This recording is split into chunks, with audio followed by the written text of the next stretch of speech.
All right, y'all, this is our take. This is Mark, the moderator. Leaf is only family, Brooklyn forever. David the Process, Bergen, Albany, Troy. Charlotte, North Carolina. Shout out to Queens, South Ozone Park. All right. So, I wanted to bring up a social topic because sometimes, even though we talk about sports a lot, there are social things going on around us that I think that as a show we need to talk about. And Avery got a dope shirt on. I love that shirt, Abe. So, yo, listen. Need that.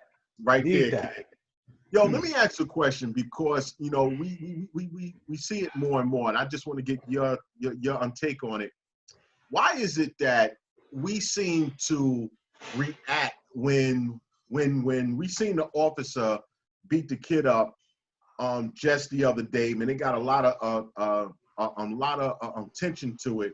But when we see the black on black crime, when we see things that happens, these videos of shootings and things like that of our own, we are quiet. We don't say anything. We don't yell. We don't scream about it. What's going on with us as a people? That's the question that I have. Man, yo, that's a great question. So I'm gonna say this, right? When we see the black on black crimes, or a black person killing another person, like, we know, as fucked up as it is, that we're hurting ourselves, we're killing our own kings and queens and stuff like that. But we know whoever pulled that trigger, whoever stabbed, whoever did what, they're gonna go under the jail. But when a cop now kills a young black man, a father, somebody's son, somebody's daughter, mother, whatever, there's 1,000,009 stories of what happened and why, and they're never held accountable. So, like, this is my angle. And no, I'm outraged just the same when I see black on black. I don't watch those videos. I don't promote those videos at all, right? But at one point when I did, like, that was my take on it. So it was like, all right, I know this dude, big Rob from the block, is going to get 35 to life. But, and no gun, nothing on camera, nothing. But we see a cop on camera shoot a black man 5, 6 times, lie, and we read his initial statements, and there's lies in the statements, and they still say not guilty, or it was a justified shooting or something like that. So it's cops not being held accountable, to me, and they feel like they're above the law. And we see the way they act. They act like they're above the law, and they aren't, like, they don't work for the people. Avery?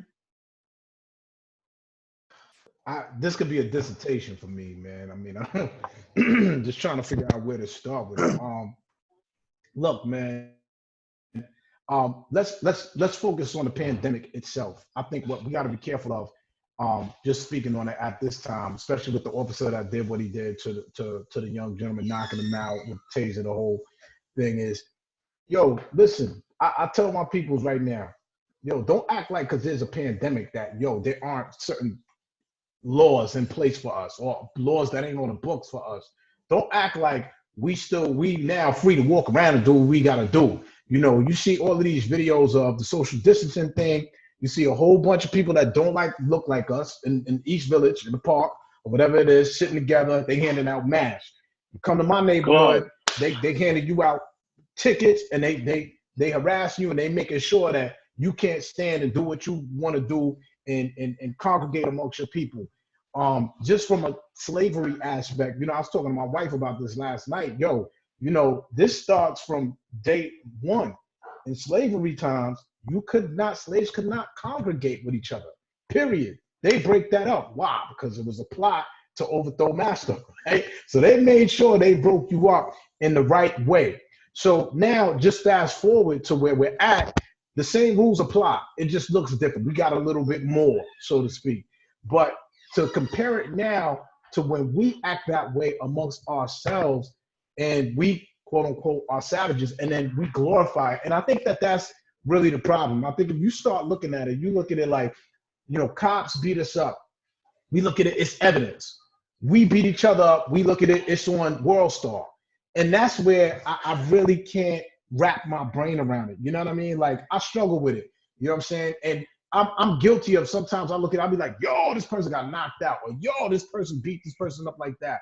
But when you look at cops, your response and what they do to us, the response is different. And I think we really need to start tying in the same premise when it comes to when we do something to ourselves as versus to when they do something to us. And we got to start taking that piece and really examining it, because as long as I've been alive, as long as cell phones been around, only thing different now is that you're seeing it, Lee.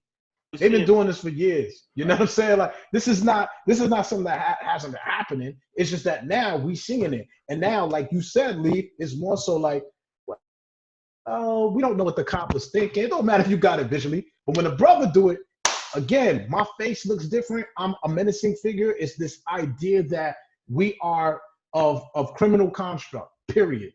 And don't let the media get their hands on it. Yeah, and it's definitely different that, you know, white folks are not of that criminal element. So what the gentrification is the same thing.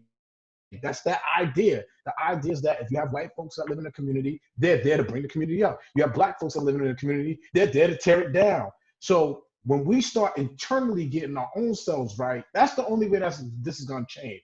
Because I keep saying it, yo, white folks don't have to deal with black folks when they live in their own community. Black folks always have to deal with white folks. So now what happens? A white folks perspective of us comes from what? It comes from what they see on TV, comes from videos, it comes from, so guess what? Now when I'm out and about and I bump into a black person that looks like what I see on TV, this is my expectation of you. You understand what I'm saying? So until we start changing that narrative ourselves internally, this is always going to be a problem. That's why I know, you know, we talked about it for a while on the chat. You know, I work for the most part. I don't have a lot of time to really chime in. But if you notice, a lot of times I don't chime in. And it's because, yo, that joint sickens me, B. Like, it bothers me to have to really speak on these issues because I don't really have an answer. I seriously don't. And I've done research. I've done, you know, analysis of it. I really don't have an answer. I got all the reasons why, but I don't have the solution to it entirely. That's just me keeping it a buck. Programming is a motherfucker. Well, Avery, one thing you said that this is going to be a dissertation. You didn't lie. So go ahead, give your point. Yeah, he's been speaking so long, I forgot what I wanted. Listen, hold on. Nah, it's a thing where we ain't got much time left in this segment. Right, exactly. We're signing off, right? But Appreciate y'all, yo. I mean, we've had issues with law enforcement for a long time. So anytime we look at that, we got that history there. So everything on both sides of that table, though, has been normalized. And a lot of it's been normalized, to his point, through media and through music and just what we see. So it's become so normalized, it's just part of our culture at this point. Like we understand these are the rules of the game. Like we come up and nobody's changing the game. Everybody's staying in the framework of what we already came up in. So it's just history repeating itself over and over again. So until somebody comes along, and I don't know what the game changer is to break the cycle, but that's what has to happen. So it's tough to look at. It's tough to watch. It's very difficult. But I mean, I'd like to say I got the answer, but unfortunately, I don't. You know, we just try to do our best. At the end of the day, that's all we can do. But we need a game changer, but I don't know what that is. You know, I'm not going to say that we have the answer, but I think what has been said here in this segment is very powerful, because I think the acknowledgement of it, us starting to notice it, us starting to talk about it, us starting to push the needle about it, instead of being silent about it. If we continue to be silent, then nothing is going to change. You know, these are the conversations that black men need to start having. We need to start talking about, yo, what about this here? We need to start spotlighting and start putting ourselves underneath that microscope, because it can't be the lightning rod, because what I look at, and something I bring up, is that, yeah, the officer wasn't blue, but his mindset was a whole different mindset. You know, I called it programming. When you can get a Spanish man to do what he did to a black man without no kind of filter, no kind of regard for him, that says you've been programmed to look at us in a certain manner and to react to us in a certain manner. But what I constantly say is, we are part of that programming, because we do the same thing to one another. Yo, we are quick to take out one of our own before anybody else. And that's something that, you know, we have to start talking about. Why is that? Why do we keep having this mindset all of these years later, decades later? You know, we got to start bringing change. And brothers, you know, in our conversations, in our circles, in our mix, you know, we got to start talking about using social media to talk about this. We got to start trying to put it out there, because it's not going to spread. It's not going to change if we just keep it as a solo, you know, thought, a solo feeling. It has to spread now. That's why I wanted to have this conversation with 4 positive Black men, because of, I think that if we start spreading, you know, this new way of thinking, it could make some change somewhere. I'm not saying that it definitely will, but it's better than just sitting down and keep watching what right we are constantly seeing, especially as fathers, man. Yeah. You know, it's the truth. You know what, I just wanted to say this real quick. Yo, the crazy thing is that this dude, when I read the entire, I looked at, firstly, when y'all set the video on the joint, I really couldn't even look at it first. I was like, yo, I'm not even going, I can't, like, I'm just gonna get mad. Like, you know what I'm saying? But when I read the article and I read the backstory, and I realized this dude had 4 charges on him as a cop, I'm thinking to myself 2 things. 12 Me, cases. as a Black man, to have that many cases, I ain't coming home. I'm without the badge, I ain't coming home. I'm in jail, right? And what's more interesting, him being a Latin dude, a Hispanic dude, the only thing that protects him is that badge, because he away with those same charges. Yo, hold up, y'all. Because his mind is blue, like Mark said. Leave.